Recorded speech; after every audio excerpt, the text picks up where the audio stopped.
السلام علیکم ناظرین، سابق وزیر اعظم پاکستان عمران خان صاحب کی گرفتاری کے بعد پیدا ہونے والی صورتحال کے تناظر میں لوگوں کے ذہنوں میں مختلف سوالات اور الجھنیں پیدا ہو رہی ہیں۔ ان کے کارکنان کے ذہنوں میں یقیناً یہ سوال موجود ہوگا کہ عمران خان صاحب کو کس حالت میں رکھا گیا ہے، کون سی جیل میں رکھا گیا ہے، ان سے تفتیش کس انداز میں کی جا رہی ہے اور ان کو کس قسم کی سہولیات مہیا کی گئی ہیں۔ اس حوالے سے میں آپ کے سامنے کچھ قانونی تفصیلات اور خبروں کے تناظر میں سامنے آنے والی تفصیلات آپ کے سامنے پیش کرتا ہوں، جس سے یہ اندازہ ہوگا کہ عمران خان صاحب کی گزشتہ رات جو وہ حراست میں تھے کیسی گزری اور آنے والے دنوں میں ان کے ساتھ کیا سلوک کیا جائے گا۔ تو سب سے پہلے یہاں یہ چیز سمجھنے کی ضرورت ہے کہ عمران خان صاحب کو جو گرفتار کیا گیا ہے وہ نیب نے گرفتار کیا اور ان کا پنڈی لاک اپ میں عمران خان صاحب کو رکھا گیا۔ جی ہاں، یہ وہی لاک اپ ہے جہاں پر ان سے پہلے سابق وزیر اعظم شاہد خاقان عباسی صاحب کو نیب نے حراست میں لے کے رکھا۔ اسی لاک اپ کے اندر شہباز شریف کو بھی حراست میں رکھا گیا اور اسی لاک اپ میں نواز شریف صاحب کو بھی حراست میں رکھا جا چکا ہے۔ تو نیب کی یہ جو فیسلٹی ہے، اگر اس کو ہم دیکھیں تو یہ ایک 10x6 کا کمرہ ہے تقریباً، مطلب بہت بڑا نہیں ہے، مناسب سائز کا ہے، اور اس کمرے کے اندر بنیادی سا فرنیچر پڑا ہوا ہے، ایک بینچ ہے، ایک کرسی ہے اور ایک سادہ بیڈ موجود ہے، اور اسی طرح وہاں پہ پنکھا ہے اور اے سی کی سہولت بھی موجود ہے۔ تو یہ وہ بنیادی چیزیں جو ان کو وہاں پر ملی ہیں، اور اسی طرح جو وہاں پہ ان کو کھانا دیا گیا ہے وہ بنیادی طور پر نیب کی طرف سے ان کو کھانا پرووائڈ کیا گیا، جو بڑا بیسک سا فوڈ ہوتا ہے، اس میں کوئی بہت زیادہ لوازمات یقیناً موجود نہیں ہوتے۔ اچھا، اس سے پہلے اگر میں آپ سے ذکر کروں کہ جو جیل کی بات کی جا رہی ہے، تو اس وقت تک عمران خان صاحب کو جیل منتقل نہیں کیا گیا۔ سب سے پہلے وہ نیب کی حراست میں رہیں گے، جہاں پر انہوں نے نیب نے ان کا ریمانڈ جو ہے لینے کی استدعا کی ہے کورٹ سے، اور اگر وہ ان کو مل جاتا ہے 14 دن کا ریمانڈ، تو پھر وہ نیب کی حراست میں ہی تفتیشی مراحل سے گزریں گے اور اس کے بعد ان کو جوڈیشل کیا جائے گا، جہاں پر ان کو جیل منتقل کیا جا سکتا ہے۔ اچھا، جہاں پر جیل منتقل کرنے کی بات ہے تو موسٹ پروبلی عمران خان صاحب جو ہیں، اگر ان کو جوڈیشل لاک اپ میں بھیجا جاتا ہے بعد ازاں ریمانڈ کے، تو عین ممکن ہے کہ ان کو بھی اڈیالہ جیل میں ہی منتقل کیا جائے۔ اڈیالہ جیل وہی جیل ہے جہاں پہ نواز شریف بھی رہ چکے ہیں، جہاں پر سابق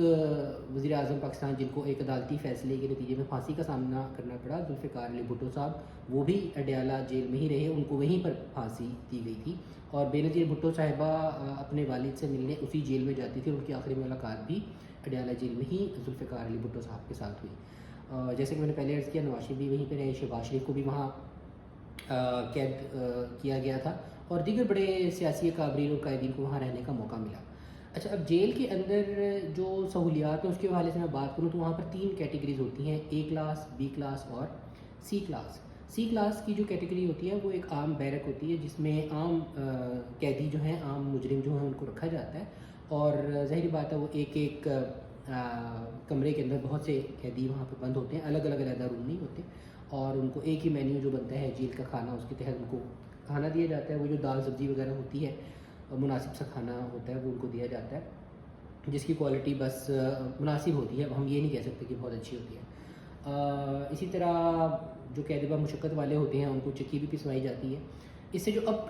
کیٹیگری ہے وہ ہے بی کلاس کی کیٹیگری، جو عموماً گریجویٹس کو دی جاتی ہے، یعنی جو وہ قیدی ہیں جو پڑھے لکھے ہیں یا بہتر ایک اسٹیٹس کے حامل ہیں، تو ان کو وہ کیٹیگری دی جاتی ہے، یا جنہوں نے اچھی کارکردگی کا مظاہرہ کیا ہو اپنی قید و بند کے دوران، تو ان کو بھی وہ کیٹیگری دی جاتی ہے۔ اس کیٹیگری کے اندر ایک علیحدہ سے ایک کمرہ ہوتا ہے، اور وہاں پر پنکھا وغیرہ موجود ہوتا ہے، اور دیگر قیدیوں کی تعداد وہاں پر نہیں ہوتی۔ سب سے بہترین کیٹیگری ہے، جو سب سے اپر کلاس آپ کہہ لیں جیل کی، وہ ہوتی ہے اے کلاس، اور اے کلاس عموماً جو پولیٹیشنز ہوتے ہیں ان کو دی جاتی ہے، اور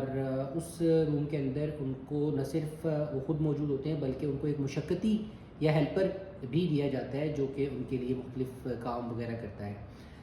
اسی طرح ان کے اخبار کی سہولت وہاں پہ مہیا کی جاتی ہے، ان کو کچھ کتابیں رکھنے کی اجازت ہوتی ہے، اور ان کو گھر سے کھانا منگوانے کی اجازت ہوتی ہے، جیسے سابق وزیر اعظم پاکستان نواز شریف صاحب کو گھر سے کھانا مہیا کیا جاتا تھا، تو عمران خان صاحب کو بھی یقیناً وہ فیسلٹی ملے گی۔ اس کمرے میں ایئر کنڈیشن بھی ہو سکتا ہے، اور دیگر جو سہولیات اس قیدی کے لیے ضروری ہوں وہ وہاں پر مہیا کی جاتی ہیں۔ تو یہ تو وہ جیل کی کیفیت ہے جو عمران خان صاحب کو سہولیات کی تناظر میں مل سکتی ہے۔ اب ہم بات کرتے ہیں کہ عمران خان صاحب سے جو کل رات کو تفتیش کی گئی وہ کیا تھی، اور آئندہ آنے والے دنوں میں ان سے تفتیش کیا ہوگی۔ جب عام طور پہ سوال عام پاکستانی کے ذہن میں آتا ہے ریمانڈ کا، تو فوراً اس کے ذہن میں ایک تصور ابھرتا ہے تشدد کا، وائلنس کا، پولیس والوں نے لائٹیں جلائی ہوئی ہیں، ٹارچر کر رہے ہیں، ساری ساری رات سونے نہیں دے رہے، اور مار پیٹ کا ایک امیج بنتا ہے. لیکن حقیقتاً ایسا نہیں ہوتا. یعنی عام قیدی کے ساتھ بھی وہ ایسا نہیں کر سکتے. یہ تو پھر ایک سابق وزیر اعظم پاکستان ہے، تو ان کے ساتھ یقیناً ایسا نہیں کیا جائے گا، بلکہ ان کے ساتھ جو ہے مختلف ایجنسیوں کے اہلکار، مختلف عدالتی اہلکار، مختلف پروسیکیوٹرز وغیرہ جو ہیں وہ ان سے جو کیسز ان کے اوپر، جو الزامات ان کے اوپر ہیں، ان کے حوالے سے تفتیش کریں گے، سوال جواب کریں گے. وہ ایک سوالات کی لسٹ لے کر آتے ہیں، ان کے ساتھ اپنی تفصیلات شیئر کرتے ہیں، اور پھر وہ اس تناظر میں ان سے سوالات کرتے ہیں. اور جیسے جیسے ان کو مزید شواہد ملتے ہیں تو ان شواہد کو بھی ان کے سامنے لا لا کر بار بار سوالات دہراتے ہیں، اور ہر نئے ثبوت کے تناظر میں نیا سوال مرتب ہوتا ہے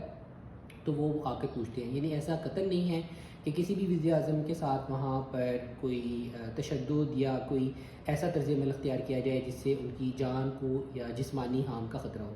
اور عام قیدی کے لیے بھی یہ قانوناً ممنوع ہے، اور سابق وزراء اعظم اور اس طرح کے جو ہائی کلاس پرزنرز ہوتے ہیں ان کے لیے تو بالکل بھی ایسی کیفیت وہاں پہ پیدا نہیں کی جا سکتی کہ جہاں پر ان کو ذرا سا بھی تکلیف پہنچنے کا اندیشہ ہو. تو یہ ان سے سوالات کیے جاتے ہیں، مختلف لوگ ان سے آتے ہیں، سوال پوچھتے ہیں. نیب نے 2 خصوصی پروسیکیوٹرز عمران خان صاحب کے لیے لیے ہوئے ہیں جو ان سے سوالات کریں گے. اس حوالے سے نیب نے ان کو تعینات کر دیا ہے، اور انہوں نے کل رات کو بھی عمران خان صاحب سے سوالات کیے ہیں، اور آئندہ بھی وہی سوالات کریں گے. اس کے علاوہ ایک اور خبر کی تفصیل سے میں آپ کو اگر شیئر کروں تو عمران خان صاحب کے جو الزامات ہیں اس وقت ایک القادر ٹرسٹ کے حوالے سے ہیں جو کرپشن کے الزامات ہیں. اسی طرح جو آج ان کا کیس چل رہا ہے توشہ خانہ کیس، اگر اس میں ان پر فرد جرم عائد ہو جاتی ہے تو اس تناظر میں ان سے سوالات کیے جائیں گے. اس کے لیے پھر علیحدہ سے تفتیشی جو ہے مقرر کیے جائیں گے. اور ایک اور ان کے اوپر جو الزام سامنے آ رہا ہے کہ تحریک انصاف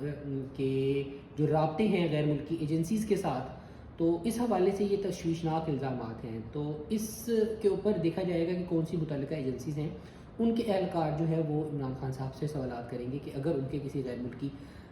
ایجنسی یا افراد کے ساتھ تعلقات ہیں یا روابط تھے تو وہ کس سطح پر تھے، اور کیا ان کا پاکستانی سیاست میں کوئی اثر و نفوذ رہا یا نہیں. تو یہ وہ چیزیں ہیں جن کا عمران خان صاحب کو سوالات کا جواب دینا پڑے گا. اس کے علاوہ گورنمنٹ کی ثوابدید ہوتی ہے، وہ کسی بھی قیدی کو حالات و واقعات کے پیش نظر ایک جگہ سے دوسری جگہ موو کر سکتی ہے. اس وقت جو ہمارے وزیر داخلہ ہیں انہوں نے تو کہا تھا کہ عمران خان کو ہم مچ جیل بلوچستان میں رکھیں گے، لیکن میرا نہیں خیال کہ ایسا کوئی امکان ہے. زیادہ تر پاکستان میں جو سیاسی قیدی رہے ہیں وہ اڈیالہ جیل ہی میں رہے ہیں. اس کے علاوہ سندھ کے اندر بھی جیلیں ہیں اور بہاولپور میں بھی جیلیں ہیں، لیکن کیونکہ اس کیس کی نوعیت ایسی ہے کہ جہاں پر عدالت ہوتی ہے عموماً اس کے قریب ہی جیل پریفر کی جاتی ہے، کیونکہ وہاں سے ان کی موومنٹ آسان ہوتی ہے. اور خصوصی نوعیت کے کیسز میں عدالت جیل میں بھی لگائی جا سکتی ہے. یعنی اگر جہاں پر نقص امن کا خطرہ ہو، کوئی ایسے مسائل کا سامنا ہو، پرزنر کی سیفٹی کو خطرہ ہو، تو وہاں پر پھر پرزنر کو موو نہیں کیا جاتا، بلکہ جو جج ہیں ان کو ہی عدالت میں بلا لیا جاتا ہے، اور وہیں پہ ان کے ثبوت اور بیانات اور وکلاء جو ہے اپنی جرح مکمل کرتے ہیں. تو عمران خان صاحب کے تناظر میں ہم نے دیکھا ہے کہ ان کو آج بھی جو جوڈیشل کمپلیکس اسلام آباد ہے وہاں پہ پیش نہیں کیا گیا، بلکہ جو پولیس لائن کا ریسٹ ہاؤس ہے، گیسٹ ہاؤس ہے پولیس لائنس کے اندر اسلام آباد میں H10 سیکٹر کے قریب، تو وہاں پر ہی اس کو ایک عارضی عدالت کا روپ دیا گیا، اور وہیں پر جج جو ہے ان کو بلا لیا گیا تھا، اور عمران خان صاحب کے وکلاء بھی وہاں پہ گئے اور انہوں نے وہاں پہ تفتیش کا حصہ بنے. عمران خان صاحب جب جوڈیشل ہو جائے گا تو ان کو اپنے گھر سے کھانے کی سہولت بھی میسر ہوگی، وہ اپنی باقی کتابیں دیگر اشیاء بھی منگوا سکتے ہیں. اسی طرح ان کو اپنے اہل خانہ سے ملنے کی بھی اجازت ہوگی، لیکن اس کے لیے پراپر ان کو ایک جو جوڈیشل جیلر ہوتے ہیں ان سے ایک درخواست دے کر ان سے باقاعدہ اجازت لینی پڑے گی، اور تبھی ان کی ملاقات وغیرہ جو مل بھی آئے گی. یعنی ظاہری بات ہے قیدی جو ہوتا ہے وہ پھر عام انداز میں انسانوں کی طرح میل جول نہیں کر پاتا، اس کو ایک پراپر پروسیس سے گزرنا پڑتا ہے. تو عمران خان صاحب بھی یقیناً اس پروسیس سے گزریں گے. اس تمام ایکسرسائز کے اندر جو سمجھنے کی بات یہ ہے کہ قانون کی عملداری تمام انسانوں کے لیے، تمام سٹیزنز کے لیے ایکول ہونی چاہیے. جو قانون کسی عام انسان کے لیے، ہمارے آپ کے لیے موجود ہے، وہی سیاستدانوں کے لیے بھی ہونا چاہیے. اور اس دوران جوڈیشل لاک اپ کے اندر یا تفتیش کے کسی مراحل میں کسی بھی انسان کے ساتھ کوئی بھی ناروا یا تحقیر آمیز یا بے عزتی والا رویہ قابل برداشت نہیں ہونا چاہیے. آج کے لیے بس اتنا ہی.